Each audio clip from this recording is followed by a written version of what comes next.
Hello, Serious Survivor here. And it seems what we had been expecting for the worst has happened overseas over this past weekend.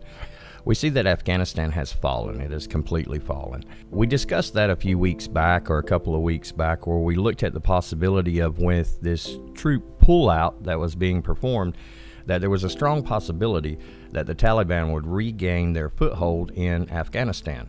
And it seems that all of those thoughts have come true. Now, inflation's a thing of the past, right? But last month's inflation in the U.S. had the highest rise in 29 years.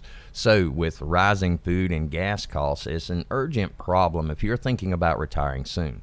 You need an inflation dam to stop your savings and assets from eroding in value. Noble Gold's expertise in retirement planning and IRAs means that their team of specialists is your first stop.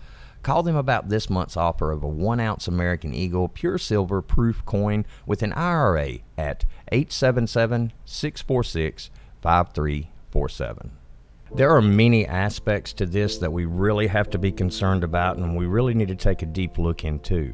One of those is the fact that less than a month ago, the Chinese government had already reached out to the Taliban to arrange meetings for after the U.S. had pulled out so they can discuss the possibilities of working together. The Taliban is now in control of the Afghanistan government. They are the government there. And Afghanistan is very rich in natural resources, and one of those being lithium.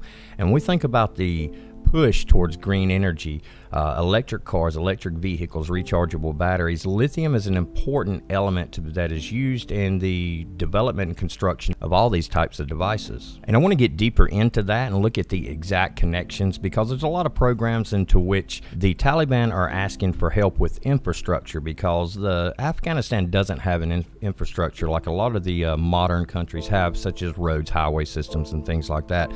And they're looking for the international community to help them build an infrastructure. And this has already been proposed by China. China has already proposed to do this. They have a program in place for this exact purpose, to assist third world or developing countries in building their infrastructure for partial ownership of their natural resources.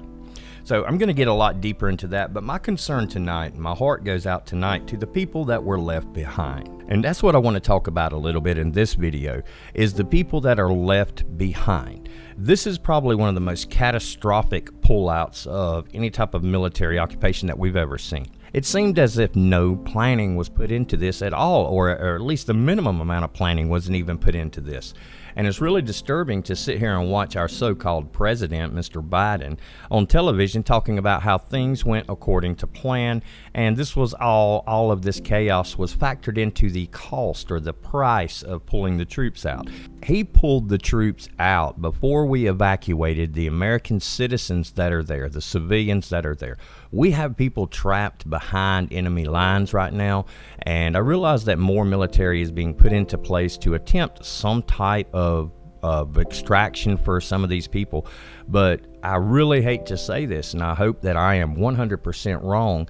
There will be a massive loss of life for American citizens there, because I do not see the Taliban allowing us to come back in and extract all of these people one at a time or group by group. But on the flip side of that, maybe I'm wrong, and I hope I'm wrong. And the reason why I could be wrong is because if I was the Taliban, I would allow the U.S. to come in and get the citizens out, just simply for the fact that as soon as the U.S. gets the citizens out, then all of the troops will be gone, and now Afghanistan belongs 100% to the Taliban. So if they're smart, that's the way they'll play it. But I do have my doubts about that. I have my concerns because of the organization of the Taliban. The Taliban, even though they're very strong, as far as 100,000 probably strong, or maybe even more at this point, those numbers probably are going to double very soon.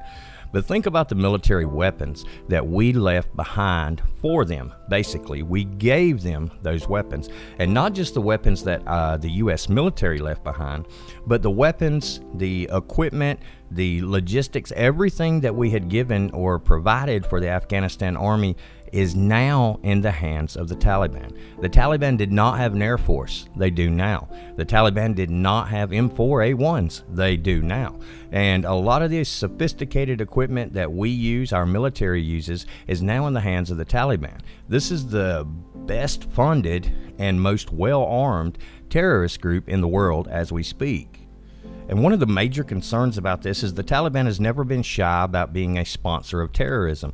Now, the Taliban itself is not going to attack the U.S. They're not all going to get on a ship and come over here and try to invade the U.S. I mean, you know, that's not going to happen. But what they will allow is they will provide safe harbor for terrorist groups to plan and plot and carry out attacks against the U.S. from their homeland, because this is what they did before. We're already seeing people being murdered in the streets, people being threatened, people being taken from their homes. The Americans that were left behind, according to the reports that I've been privy to or read today and yesterday and over the course of the weekend, I think we've all been keeping up with this, is that basically they're sent text messages or emails that are telling them make it to the airport, but they can't make it to the airport because the airport is surrounded by the Taliban. And the Taliban is not a well-organized military. And what I mean by that is their communications, their organization, their structure is not like ours. With our military, there can be an order from a general, and it'll make to every aspect of whatever that command is within just a few minutes if they need it to do so. But with the Taliban, they don't have those type of communications, logistics, or structure in general. So even if the leaders of the Taliban said allow these Americans to pass unharmed, then the soldiers on the field are not hearing this. And this could lead to a deadly situation for a lot of people. I hope I'm wrong, but I've got a bad feeling we're going to see a lot of innocent people that will not make it back from there. And then we have to think about the ones who helped the U.S., the interpreters, the people that provided intelligence, the people that fought on along beside our military while we were there. All of these people are now left behind. We have turned our backs on the very allies that assisted us in this battle when we were fighting against terrorism. And now they're left out in the cold to fend for themselves. This administration has done one of the worst jobs that any administration in history has done, and not just on this, but on many fronts. It seems our administration right now is only concerned with pushing boosters for vaccines, getting everyone vaccinated because that's their goal, but they're not concerned with actually leaving people behind to die. And this is sickening. That's not to even mention how this makes us look in front of the world communities. China is already befriending Afghanistan. We might as well call them Afghanistan instead of the Taliban now. Pakistan is befriending them. Russia's embassy is still open. Meanwhile, ours is not. So this is not good. We're seeing the rest of the world stand up and step into a situation that we walked out on, that we turned our backs on, walked away, and let people die. A lot of people died over this weekend, and all that blood is on Biden's hands.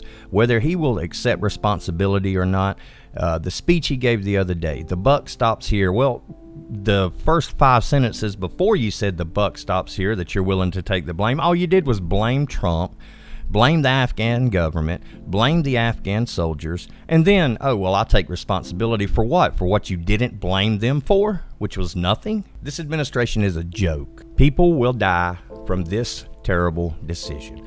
There's many different ways this could have been done. At the very least, we could have evacuated the citizens before the military pulled out. And if we had done that, we would not be in this situation right now. The leader of the Taliban, and this is really another thing that should infuriate people, the leader of the Taliban is the same one that was released in the Bo Bergdahl prisoner exchange, if you'll remember that, during the Obama administration. Who was pivotal in that role? Oh, wait a minute, the vice president, Joe Biden at the time. The prisoner he released from Guantanamo Bay is now, once again, the leader of the Taliban. Right where he started, he's right back there. And it seems to me like that was probably the plan all along. I mean, what else can we think at this point? Biden is telling us everything is going according to plan.